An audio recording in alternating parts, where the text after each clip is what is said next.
Sveicināti otrajās lieldienās. Esmu pateicīga Dievam par visu. Esmu pateicīga par šo laiku, kad mēs varam pieminēt Kristus nāvi pie krusta un augšām celšanos. Un tas ir vislielākais notikums pasaules vēsturē, kura dēļ mēs varam šodien piedzīvot Dieva godību, un mēs varam piedzīvot Dieva vareno mīlestību. Un šodien man ir sirdī padalīties arī šeit ar to, ko es piedzīvoju pirms nākšanas uz svēto sapulcīti. Vēlos padalīties ar savu liecību. Pirms es nācu uz sapulci, es nācu pielūgsmē un es slavēju Dievu, un izlējās brīnišķīga Dieva klātbūtne, brīnišķīgs tuvums. Un tas ir arī tas, kādēļ mēs nākam kopā, mēs gribam šo te Dieva tuvumu. Un pēc tam, kad es pielūdzu, kad es biju slavējusi Dievu, es paņēmu telefonu un man uzslēdzās kāda pazīstama mācītāja dziesma, kura bija reps, ļoti, manuprāt, superīgs un tāds, kad skudriņas pār kauliem skrien, un viņš bija tādos jautros ritmos, un es aizgāju, klausoties to repu, es aizgāju taisīties pie spoguļa, un es šo repu klausījos kādas aptuveni 3 reizes, un man ļoti viņš patika. Viņš bija tāds jautrs, un tas bija ļoti skaļi, protams, aparatūra un ļoti daudz tautas. Un es biju sajūsmā par šo dziesmu, bet, kad es izslēdzu, tad es jūtu, ka bija varants kontrasts šai dziesmai, kuru es tikko noklausījos, kuru populārs mācītājs dziedāja, un tam, kā es slavēju. Un šo kontrastu man uzrādīja Dievs. Un, kad viņš to uzrādīja, atnāca liela viņa klātbūtne. Un es nezinu, kā to pateikt, un tas nav tā, kad es būtu pārāka par šo mācītāju, noteikti nē, bet Dievs uzrādīja man, kad viņa sirds bija vairāk kustināta, tad, kad es slavēju, nevis šis reps viņa sirdi kustināja. Un, kad viņš to uzrādīja, atnāca liela un varena Dieva klātbūtne, un no šīs klātbūtnes atnāca tādi vārdi, lai skaļums beidzas un katra balss noklust. Tādi bija vārdi. Un no šīs klātbūtnes sāku raudāt par šo troksni, par pasaules troksni un par to, ka cilvēki nedzird Dievu. Un Dievs uzrunāja, lai mēs esam aktīvi Dievā, lai mēs esam aktīvi Dievā. Un tā bija arī kā lūkšana, lai mēs esam aktīvi Tevī, Dievs, lai notiek Tava aktivācija.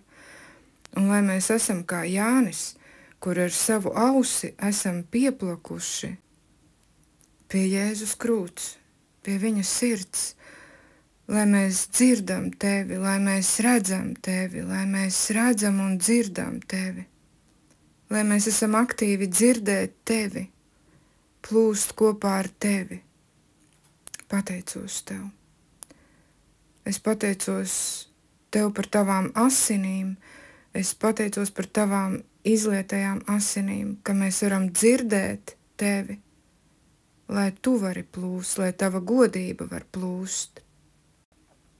Un es raudāju par pasaules troksni, par skaļumu, par to, cik skaļa ir pasaule, bet Dievs vēlas, lai mēs varam redzēt un dzirdēt viņu, lai Dievs var darboties. Es raudāju par to, ka cilvēki ir skaļi, trokšņaini un viņi nevar apklust. Un Viņi līdz ar to nedzird Dievu, un es paliku šajās pārdomās, kuras Dievs iedeva, kurās Dievs ieveda. Un pēc tam, kad es gāju uz vannas istabu, es izdzirdēju kliedzienu sārā, kas nāca caur logu, un es atcerējos uzreiz to rakstu vietu, ka Jēzus neizdvesa ne skaņu, ka viņš klusēja savu pāridarītāju priekšā. Un tas ir teikts Jesejas 53. nodaļā, 7. pantā. Kad viņš tika sodīts un spīdzināts, viņš padevās un neatdarīja savu muti kā jērs, ko ved nokaušanai, un kā avs, kas paliek klusa savu cirpēju priekšā, tā viņš apklusa un neatdarīja savu muti. Jēzum bija ļoti svarīgi dzirdēt Dievu, un tāpēc viņš varēja iet un darīt tās lietas, kurās Dievs viņu vadīja. Pat, kad Jēzus gāja krusta nāvē, viņš smagi cieta, bet viņš neatdarīja savas lūpas, viņš nekliedza. Pat sāpēs Jēzus nekliedza. Cik pacietības, pazemības un paļāvības pilns Jēzus bija uz Dievu, Tēvu. Bet ko mēs darām, kad kāds mums pāri nodara? Mēs sākam kliegt pa visu pasauli, tas man to nodarīja, tas man to nodarīja, tas ir tāds, tas ir šitāds. Kaut kas ir slikti, mēs kliedzam, lai visi dzird, bet Jēzus bija kluss. Un arī Jānis, viņa māceklis, mīļākais māceklis, rūpējās, lai viņš varētu Jēzu dzirdēt. Tāpēc viņš arī bija mīļākais māceklis Jēzum, jo viņš bija tas, kurš bija pielicis savu ausi Jēzum pie krūts. Viņš gribēja dzirdēt Jēzus sirdspūkstus, viņa domas, viņš gribēja iedziļināties Jēzū. Bet Jūda, viņš bija pilnīgs pretstats, viņš bija mantkārīgs, viņu interesēja izdevīgums kaut kāds, kas viņam no tā būs, ko viņš nopelnīs.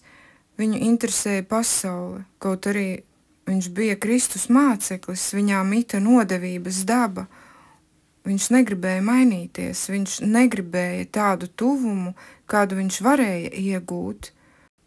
Un kādēļ Jūda negribēja tādu Dieva tuvumu, kādu vēlējās Jānis, tādēļ, kad Jūda bija mantkārīgs, un kāda bija Jūdas alga, viņa alga bija nāve, bet kāda bija Jāņa alga? Viņš bija vienīgais apustulis, kurš mira dabīgā nāvē, kuru nenonāvēja, un Dieva tuvums bija Jāņa alga viņa dzīves laikā.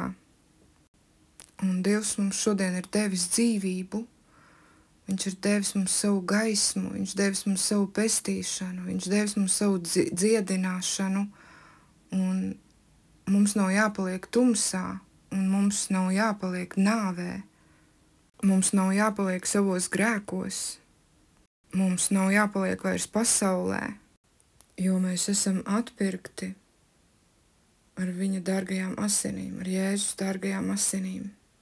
No katra grēka, no nāves, no iznīcības. Jēzus ir samaksājis pie krusta par mums, lai mēs dzīvotu. Un nobeidzot šo liecību, es vēlos izlasīt no Jesejas 53. nodaļas no 1. līdz 7. pantam, kas tad nu tic mūsu sludināšanai un kam ir atklājies tā kunga elkonis. Viņš, tā kunga kalps, uzauga neticīgā pūļa priekšā kā atvase un kā saknes atzarojums izkautušā zemē. Viņam nebija nekāda izskata, nedz arī kāda skaistuma, lai mēs to ar lapatiku uzlūkotu.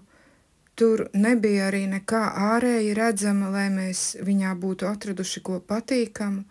Taisni otrādi, viņš bija nicināts, labāki ļaudis no viņa vairījās, un kam nebija svešas sāpes, un kas bija norūdīts ciešanās, tāds, kura priekšā aizklāja vaigu, tā nicināts, ka mēs viņu ne par ko neturējām, taču viņš nesa mūsu sērgas un ciešanas, un mūsu sāpes viņš bija uzkrāvis sev, kur pretī mēs viņu uzskatījām par sodītu, Dieva satriektu un nomocītu. Viņš bija ievainots mūsu pārkāpumu dēļ un mūsu grēku dēļ satriekts. Mūsu sods bija uzlikts viņam, mums par atpestīšanu. Ar viņa brūcēm mēs esam dziedināti. Mēs visi maldījāmies kā avis, ik viens raudzījās tikai uz savu ceļu, bet tas kungs uzkrāva visus mūsu grēkus viņam. Kad viņš tika sodīts un spīdzināts, viņš padevās un neatdarīja savu muti kā jērs, ko ved nokaušanai, un kā avs, kas paliek klusa, savu cirpēju priekšā, tā viņš apklusa un neatdarīja savu muti. Jā, daudz ko mēs varam atrast internetā un vēl daudz kur citur, taču Dievs grib, lai mēs esam aktīvi viņā. Viņš vēlās, lai Dievs vēlas, lai noklust viss pasaules troksnis un lai mēs varam dzirdēt viņu, lai viņš var darboties pie mums ar savu spēku, ar savu dziedināšanu, ar savu atbrīvošanu, ar savu mieru, mīlestību, pārveidojot mūsu sirdis, svētījot mūs. Lai Dievs svētī mūs katru uz to, lai Dieva godība plūst mūsu dzīvēs. Un vēl tikai vēlos piebilst, kad tā dziesma, kuru es spēlēju pirms dievkalpojuma, ir ielikta pirms šī video šajā te YouTube kanālā. Jūs varat arī dzirdēt šo dziesmu. Lai Dieva svētīts ir šis laiks jums visiem, Jēzus mīlestībā. Āmen. Dievs mūs visus ļoti mīl.